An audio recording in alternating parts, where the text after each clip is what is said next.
Malamig na hapon. Welcome sa aking kusina. So magluluto tayo ng tabliya. Pinakuluan ko muna bago ko ilagay itong tabliya. Yan. Gagawa ko ng hot chocolate. So ayan. Gawa tayong hot chocolate kasi malamig ang panahon ngayon. Makulimlim. Ayan o. Makulimlim ang aking paligid. So gawa tayo ng tabliya. Ayan. Para masarap ang ating hot choco. Ayan, tunawin muna natin ang ano dyan.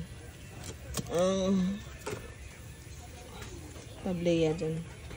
So, pasyal ko kayo guys sa aking sagingan. Bagong traktor yan. So, ayan. Ang aking saging.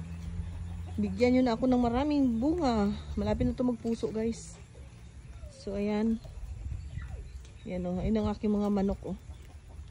Maambun-ambun. Ayun ang aking mga manok guys. Ayun. Yun sila o. Ayan ang aking saging. Ayan. Ayan ang yung mga saging natin. Bagong traktor. Ayan, kaya malinis ang puno. So next week maglalagay kami ng pataba ulit sa ating sagingan.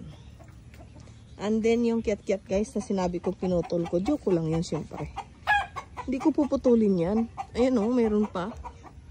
Ayan o, kaya ako naman siya binawasan kasi nga para mainitan din itong mga tanim ko sa gilid.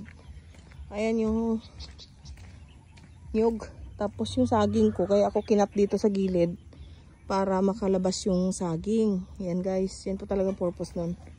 And then yung aking kalamansi. Ito yung mga puno ng kalamansi. So binawasan ko lang yung mga kiat-kiat na yan. Ayan, dami pa rin namang bunga. Ito nga oh, ayan oh, malalaki pa mga bunga dyan oh.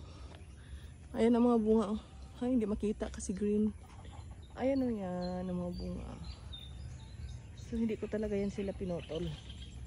And then, ayan, bagong mower yan, ang ating daanan yan.